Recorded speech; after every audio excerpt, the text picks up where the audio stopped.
pada ayatnya yang pertama hingga ayatnya yang ke-8, saya mengangkat sebuah tema bertekun sampai akhir.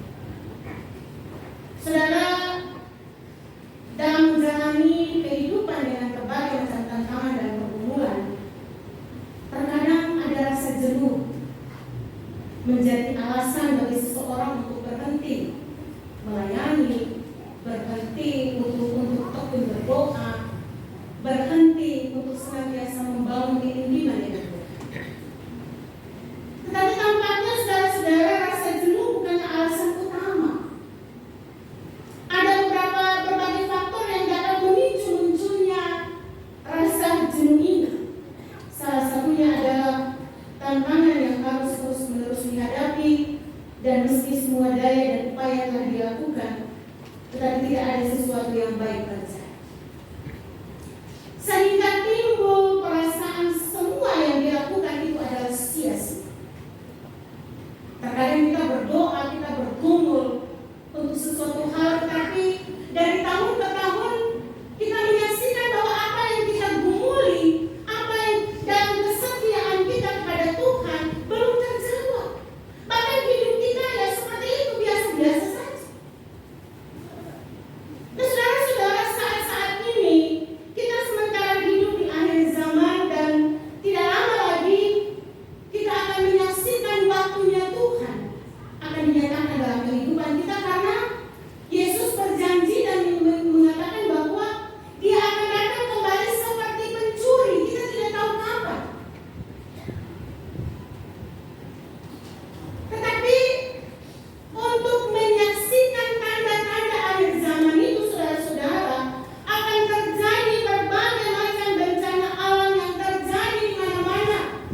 Akan terjadi gunung es yang mulai mencair menjadi air biasa, panas matahari yang melanda dunia yang sekarang ini kita alami, sampai aspal meleleh, kejahatan semakin merajalela, yang baik dinyatakan salah, yang salah dinyatakan benar.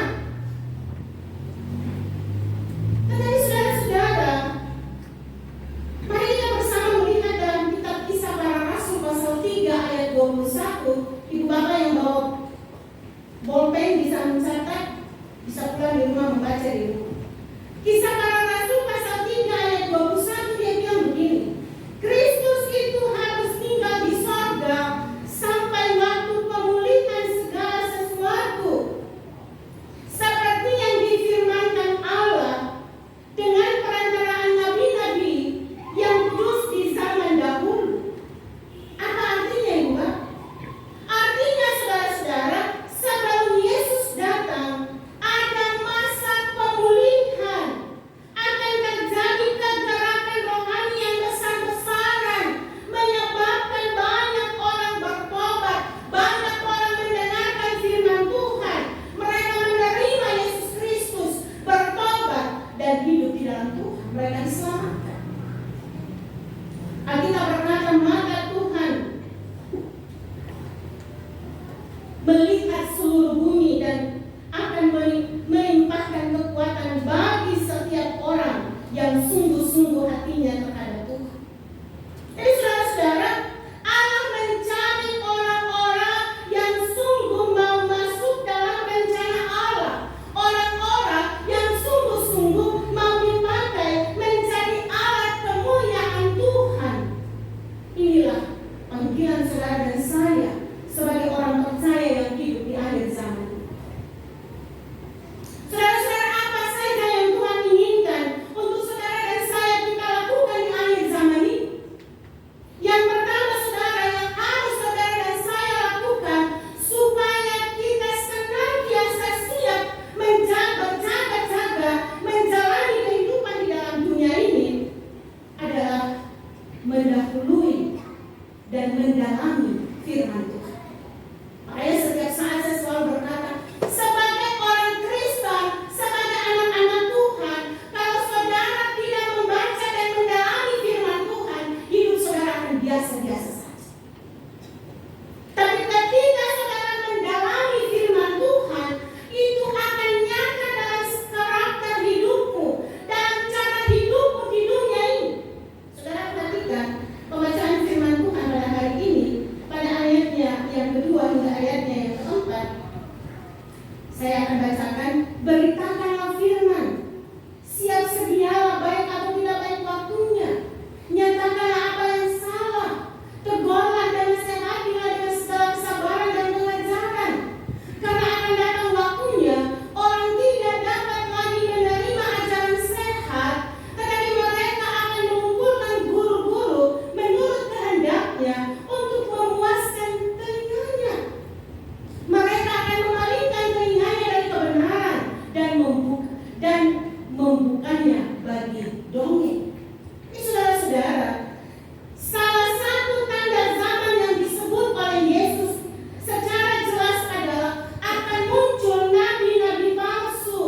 Yang ketiga, menunaikan tugas dan pelayanan dalam penginjil. Pada ayatnya yang kelima dalam pembacaan kita tadi sudah saya bacakan, kuasailah dirimu dalam segala hal, sabarlah menderita, lakukan pekerjaan pemberitaan Injil, dan tunaikanlah tugas pelayanan. Saudara, setelah kita menjaga diri kita, kita harus melakukan firman Tuhan, kita harus melayani Tuhan, bukan tugas pendeta dan pendakwah masa. Tapi saudara dan saya, kita adalah anak-anak Tuhan. Saudara, kita semua dipanggil untuk melayani Tuhan. Kita datang pada Yesus terima keselamatan. Saudara dan saya sudah menerima keselamatan melalui kematian dan kebangkitan Yesus Kristus. Setelah itu, kita harus pergi memberitakan Injil untuk nama Kristus. Bagaimana cara hidup saudara?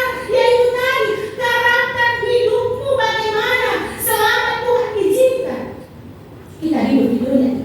Mari kita aktif, rela dipakai Tuhan menjadi alatnya untuk memiliki kehidupan yang mulia.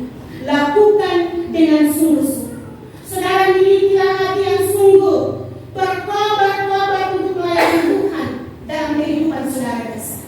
Apapun tugas pekerjaan yang Tuhan percayakan kepada kita, setialah sampai akhir. Saudara dan saya, kita bisa setia sampai akhir sekalipun banyak tantangan kita hadapi.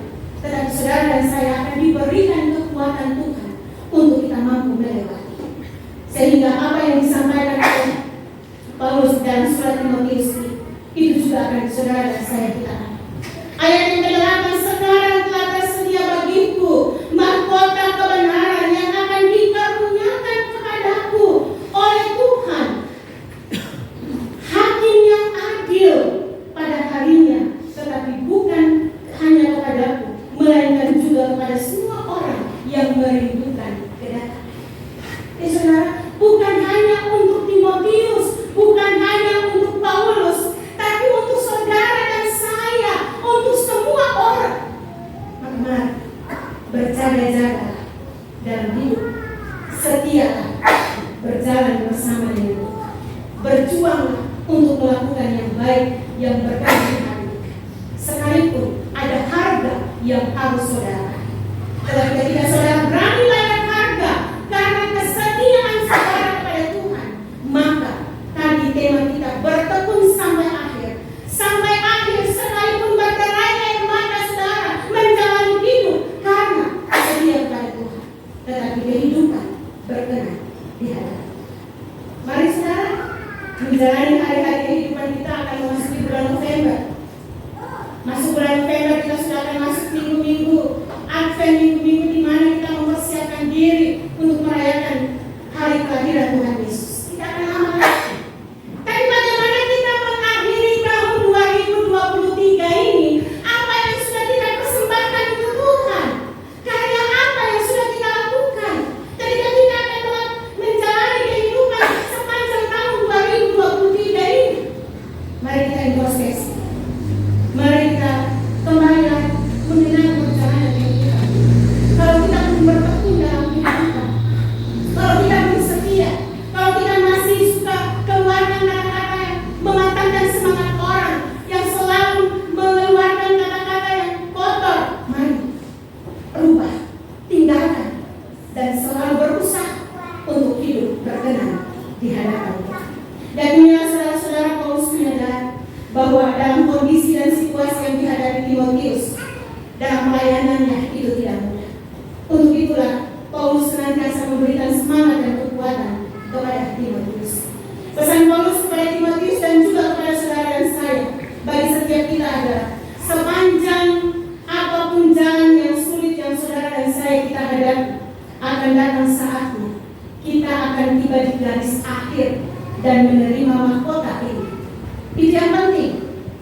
Itu yang penting bagi saudara dan saya, bahwa dalam perjalanan hidup kita ada fase kehidupan yang saudara dan saya akan terima upah mahkota yang sudah Allah persiapkan bagi kita. Karena itu jangan berhenti di tengah jalan, melainkan bertekun sampai akhir, dan engkau menjadi saksi yang luar biasa di mana Tuhan izinkan saudara berada.